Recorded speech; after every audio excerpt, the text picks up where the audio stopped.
আসসালামু আলাইকুম প্রিয় ভিউয়ার্স, আশা করি তোমরা সবাই ভালো আছো। আজকে আমি চলে আসলাম কাজ ক্ষমতা ও শক্তি অধ্যায়ের কর্মদক্ষতা সম্পর্কিত যে গাণিতিক সমস্যাগুলো তোমাদের বিভিন্ন সময়ে এসেছে সেগুলো আমি কয়েকটা পর্বে তোমাদের দেখাবো। আজকে আমি প্রথম পর্বটা দেখাচ্ছি এবং প্রথম পর্বে আমি আমাদের 2023 সালে ঢাকা বোর্ডে কর্মদক্ষতা রিলেটেড যে ম্যাথটা আসছিল সেটা আমি সমাধান করব। তো চলো কথা না বাড়ি আমরা নাম্বারটা দেখি। উদ্দীপকের পি দ্বারা উঠানো পানির বিভব শক্তি নির্ণয় করতে বলছে। এখানে কিছু তথ্য ছকে দিছে। তড়িৎ মোটরের ক্ষমতা, দুটো তড়িৎ মোটর আছে পি এবং কিউ, এবং পি দ্বারা কতটুকু উচ্চতায় কতটুকু পানি এবং কত সময় লাগে এবং অভিকর্ষ ত্বরণ দিয়ে দিছে। অনুরূপভাবে আমাদের কিউ এর তথ্যগুলো দেওয়া আছে। তো পি এর যেহেতু আমাদের নাম্বারে বলছে পি দ্বারা, তাহলে পি রিলেটেড যে তথ্যগুলো আছে আমরা জানি, যারা আমার এর আগে কয়েকটা পর্বতে আমি বিভব শক্তি রিলেটেড বা মোট শক্তি রিলেটেড প্রবলেমগুলো সলভ করছি, সেখানে আমি বিভব শক্তির কথা আলোচনা করছি। তারপরে আমি একটু এখন বলে নিচ্ছি যে বিভব শক্তিটা হচ্ছে কোনো বস্তুকে স্বাভাবিক অবস্থা থেকে অন্য অবস্থায় নিলে বস্তু মধ্যে যে শক্তি সঞ্চিত হয় বা বস্তু কাজ করার যে সামর্থ্য লাভ করে সেটা হলো বিভব শক্তি। তো বিভব শক্তির আমাদের এখানে বের করতে বলছি নাম্বারে। তো বিভব শক্তিকে যদি আমরা ইপি দ্বারা লিখি, আমরা জানি বিভব শক্তি সমান এম জি এইচ। এমজিএইচ, এখানে আমাদের এমটা হলো দেয়া আছে, এম আমাদের 2000 কেজি। পি মোটরের জন্য 2000 কেজি পানি সে উঠাতে পারে এবং এইচটা দেয়া আছে 20 মিটার উচ্চতায় উঠায় এবং জিটা আমাদের 9.8 মিটার/সেকেন্ড স্কোয়ার। এখন যদি এই মানগুলো আমরা বসায় ক্যালকুলেশন করি, আমরা এম এর জায়গায় 2000, জি 9.8 গুণন এইচ, তাহলে আসবে আমাদের 3,92,000 জুল। এটা হলো আমাদের নাম্বারের অ্যান্সার। তো নাম্বারটা আমরা এবার সলভ করবো। নাম্বারে আমাদের বলছে যে উদ্দীপকে কিউ অপেক্ষা পি শ্রেয় কর্মদক্ষতা বিবেচনায় মতামত ব্যক্ত করো। তো কিউ অপেক্ষা পি শ্রেয় কর্মদক্ষতা বিবেচনায় মতামত ব্যক্ত করার জন্য আমাদের পির কর্মদক্ষতা এবং কিউ কর্মদক্ষতা আমরা বের করব, এবং পির যেহেতু শ্রেয় বলেই দিছে তার মানে পির কর্মদক্ষতা বেশি আসবে। আর আমরা জানি কর্মদক্ষতাকে আমরা এটা দ্বারা প্রকাশ করি, এবং এখানে কর্মদক্ষতা আমরা যদি বাংলায় সূত্রটা লিখি যে লব্ধ কার্যকর ক্ষমতা, লব্ধ কার্যকর ক্ষমতা, কার্যকর ক্ষমতা, আর নিচে থাকে আমাদের প্রদত্ত ক্ষমতা, যেটা যে ক্ষমতাটা দেয়া থাকে প্রদত্ত ক্ষমতা গুণন, এটা পার্সেন্টেজে বের করতে হয় 100%।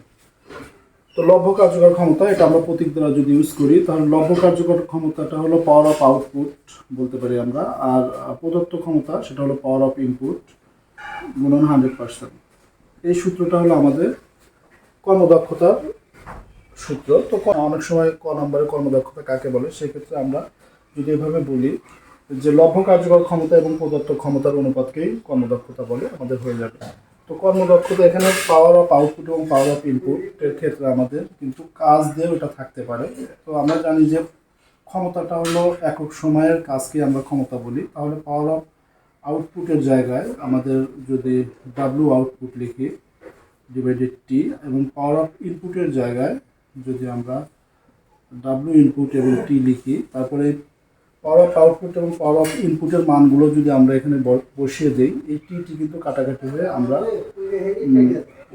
ডাব্লিউ আউটপুট এবং ডাব্লিউ ইনপুট গুণন 100%, আমরা কিন্তু দুইটা সূত্র ইউজ করতে পারবো। যাই হোক, আমরা পাওয়ার অফ আউটপুট এবং পাওয়ার অফ ইনপুট এই সূত্রটা দিয়ে বেশি অঙ্ক করবো। চলো আমরা প্রথমে পি মোটরের ক্ষেত্রে আমরা কর্মদক্ষতা বের করি। পি মোটরের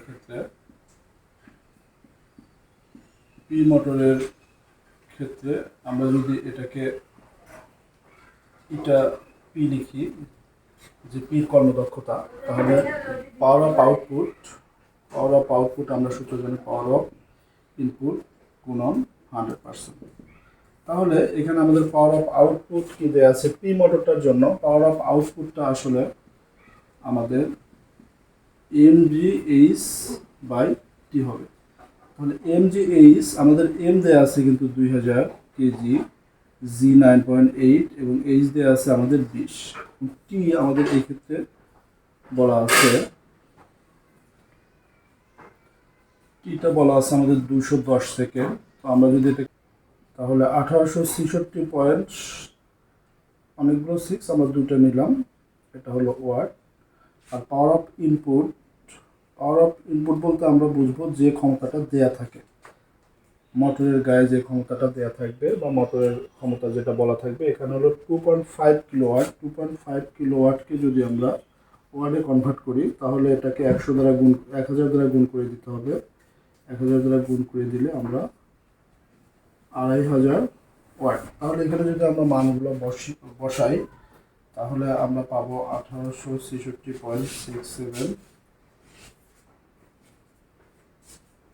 2500 গুণন 100%। ক্যালকুলেশন করলে আমাদের 74.67%। এটা আমরা পেলাম পি মোটরের কর্মদক্ষতা। অনুরূপভাবে যদি আমরা কিউ মোটরের কর্মদক্ষতাটা বের করি, আমরা এই পাশে একটু করি, তাহলে এটা কিউ। আমরা কিউ মোটরের জন্য পাওয়ার অফ আউটপুট লিখতে পারি, যেহেতু আমরা আউটপুট একটা ইউজ করছি এটা আমরা ডট দিলাম। কিউ মোটরের জন্য আমরা ইনপুটটা লিখবো, এটাও ডট দিলাম 100%। এখন এখানে আগের মতো আমরা যদি বের করি আমাদের পাওয়ার অফ আউটপুটটা কিউ মোটরের জন্য, তাহলে এমজিএইচ আমরা একবারে করি, এমজিএইচ এগুলো কিন্তু কিউ মোটরের জন্য।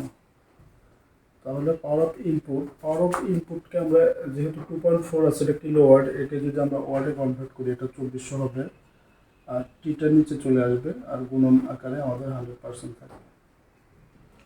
এখন যদি আমরা এই এমজিএইচ এর মানগুলো বসাই আমাদের কিউ মোটরের জন্য, কিউ মোটরের ক্ষেত্রে আমাদের এমটা হলো 2100 কেজি,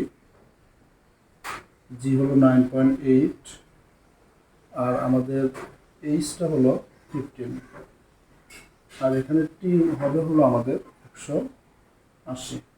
তো এইগুলো যদি আমরা এখন ক্যালকুলেশন করি তাহলে আমরা যে সেটা হলো 71.46%। তাহলে আমরা কর্মদক্ষতা দেখো, কিউ মোটরের জন্য কর্মদক্ষতা পেলাম 71.46 এবং পি মোটরের জন্য আমরা 74.67%। অর্থাৎ পি মোটরটার আউটপুট বেশি। আমরা ইনপুট কিন্তু উভয় ক্ষেত্রে একই, 100 যদি দিয়ে থাকি তো 100 দিলে আমরা কাজ পাবো বা ক্ষমতা আমরা যেটা আউটপুট হিসেবে পাবো সেটা হলো 74.74 বা 74.67 যেটা, আর এটা 71.46। অর্থাৎ এটাতে আমাদের কাজের পরিমাণ বেশি হবে। অতএব আমরা বলতে পারবো যে উদ্দীপকের কিউ অপেক্ষা পি শ্রেয়, সেটা আমরা কর্মদক্ষতার মাধ্যমে দেখালাম। তো আশা করি তোমরা বুঝতে পেরেছো।